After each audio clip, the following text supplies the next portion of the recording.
Um, Ever wonder if your favorite characters are truly who they seem? We often see heroes and villains portrayed as inherently good or evil, but what if the line is far more blurred?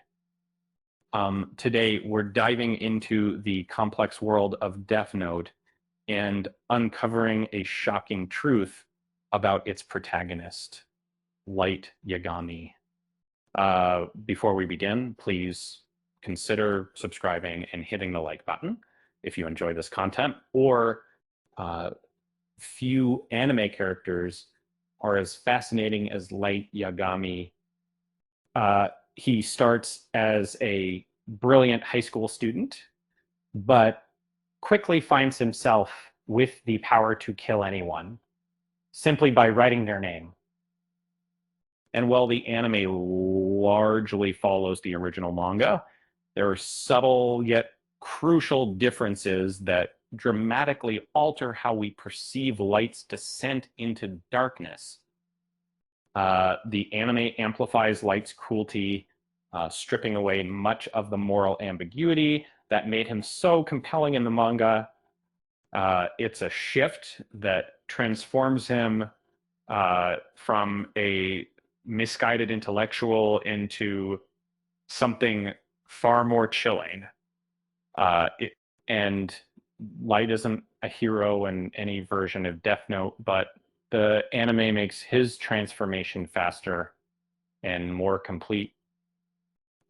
In the manga, his fall from grace is gradual, marked by internal struggle. The anime, however, skips that nuance, presenting a Light who embraces his power with unsettling ease.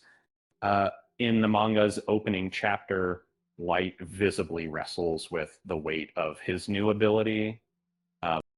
He loses sleep, his weight drops, and his eyes betray a flicker of fear. But the anime, Light kills without hesitation, transitioning from student to killer almost instantly. Uh, this subtle change frames Light as irredeemable from the start. The anime becomes less a moral thriller and more a battle of egos, where we meet a Light who never doubts himself, never regrets, and never looks back. There's a haunting fury that suggests everything Light does is simply a way to justify his first two murders. He tests the Death Note, and when people die, he's already a killer. He doesn't embrace justice. He rationalizes his actions.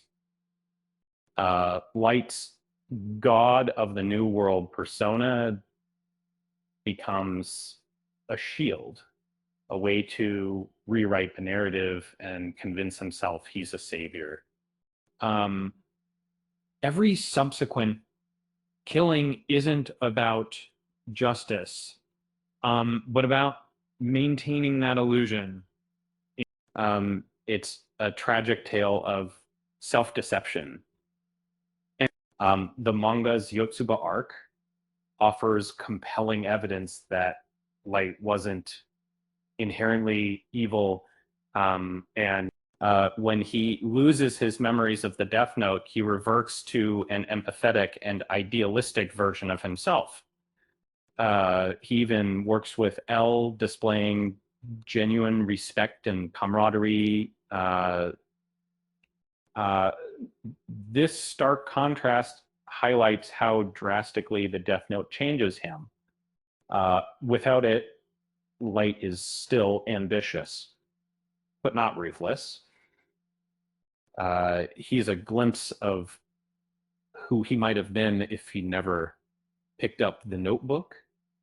But it's tempting to blame the notebook itself, or even Ryuk, this Shinigami.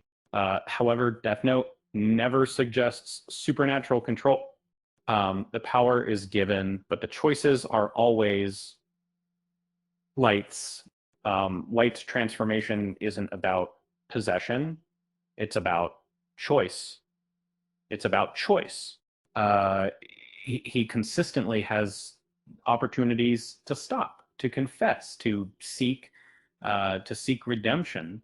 Um, he chooses to escalate, to lie, to manipulate. Um, the tragedy of Light Yagami isn't that he was corrupted by a demonic object. Um, it's that he didn't need one. Um, he was a perfectionist who couldn't admit fault, and that flaw was all it took to create a monster.